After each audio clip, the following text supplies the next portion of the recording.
ಎಲ್ಲರಿಗೂ ನಮಸ್ಕಾರ. ನಾನು ಗಣೇಶ್ ಪಾಟೀಲ್.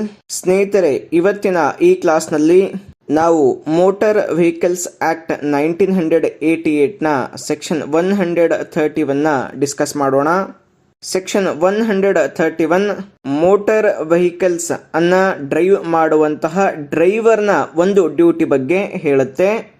ಈ ಒಂದು ಸೆಕ್ಷನ್ನ ಪ್ರಕಾರ ಯಾವುದೇ ಮೋಟಾರ್ ವೆಹಿಕಲ್ ಅನ್ನ ಡ್ರೈವ್ ಮಾಡುವಂತಹ ಡ್ರೈವರ್ ಯಾವುದೇ ಅನ್ಗಾರ್ಡೆಡ್ ರೈಲ್ವೆ ಲೆವೆಲ್ ಕ್ರಾಸಿಂಗ್ನಲ್ಲಿ ಬಂದಾಗ ಆ ರೈಲ್ವೆ ಕ್ರಾಸಿಂಗ್ ಹತ್ರ ಆತ ವೆಹಿಕಲ್ ಅನ್ನ ಸ್ಟಾಪ್ ಮಾಡಬೇಕು. ಸ್ಟಾಪ್ ಮಾಡಿ ತನ್ನ ವೆಹಿಕಲ್ನ ಕಂಡಕ್ಟರ್ಗೆ ಅಥವಾ ಕ್ಲೀನರ್ಗೆ ಅಥವಾ ಅಟೆಂಡೆಂಟ್ಗೆ ಅಥವಾ ವೆಹಿಕಲ್ನಲ್ಲಿರುವಂತಹ ಯಾವುದೇ ಒಬ್ಬ ವ್ಯಕ್ತಿಗೆ ಕ್ರಾಸಿಂಗ್ ಹತ್ರ ನಡೆದುಕೊಂಡು ಹೋಗೋದಿಕ್ಕೆ ಹೇಳಬೇಕು. ಮತ್ತು ಅಲ್ಲಿ ಯಾವುದಾದ್ರೂ ಟ್ರೈನ್ ಬರ್ತಾ ಇದೆಯಾ ಅಥವಾ ಟ್ರಾಲಿ ಬರ್ತಾ ಇದೆಯಾ ಅದನ್ನ ಗಮನ ಆ ಕಡೆ ನೋಡೋದಿಕ್ಕೆ ಹೇಳಬೇಕು.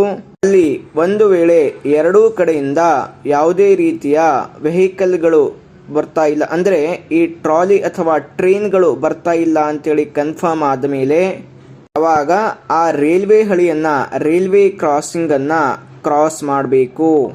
ಮತ್ತು ಒಂದು ವೇಳೆ ಆ ವೆಹಿಕಲ್ನಲ್ಲಿ ಯಾರೇ ಕಂಡಕ್ಟರ್ ಇಲ್ಲದೆ ಇದ್ದಾಗ, ಕ್ಲೀನರ್ ಇಲ್ಲದೆ ಇದ್ದಾಗ ಅಥವಾ ಅಟೆಂಡೆಂಟ್ ಇಲ್ಲದೆ ಇದ್ದಾಗ ಅಥವಾ ಯಾವುದೇ ವ್ಯಕ್ತಿ ಇಲ್ಲದೆ ಇದ್ದಾಗ ಖುದ್ದಾಗಿ ಮೋಟಾರ್ ವೆಹಿಕಲ್ ಅನ್ನ ಸ್ಟಾಪ್ ಮಾಡಿದಂತಹ ಡ್ರೈವರ್ ತಾನೇ ಗಾಡಿಯಿಂದ ಕೆಳಗೆ ಇಳಿದು ಆ ರೈಲ್ವೆ ಕ್ರಾಸಿಂಗ್ ಹತ್ತಿರ ಹೋಗಿ ಅಲ್ಲಿ ಯಾವುದೇ ರೀತಿಯ ಟ್ರೈನ್ ಅಥವಾ ಟ್ರಾಲಿ ಬರ್ತಾ ಇಲ್ಲ ಅಂತೇಳಿ ಎನ್ಶ್ಯೂರ್ ಕನ್ಫರ್ಮ್ ಮಾಡಿಕೊಂಡ ನಂತರ ಎರಡೂ ಕಡೆಯಲ್ಲಿ ನೋಡಿಬಿಟ್ಟು ಮತ್ತೆ ವೆಹಿಕಲ್ ಹತ್ರ ಬಂದು ಅವಾಗ ಎನ್ಶ್ಯೂರ್ ಆದ ಮೇಲೆ ವೆಹಿಕಲ್ ಅನ್ನ ಕ್ರಾಸ್ ಮಾಡಬೇಕು.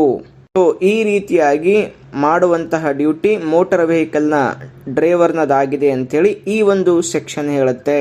ಸೊ ಸ್ನೇಹಿತರೆ, ಇದು ಸೆಕ್ಷನ್ 131. ನೆಕ್ಸ್ಟ್ ಕ್ಲಾಸ್ನಲ್ಲಿ ಇನ್ನೊಂದು ಸೆಕ್ಷನ್ ಅನ್ನ ಡಿಸ್ಕಸ್ ಮಾಡೋಣ. ಎಲ್ಲರಿಗೂ ನಮಸ್ಕಾರ.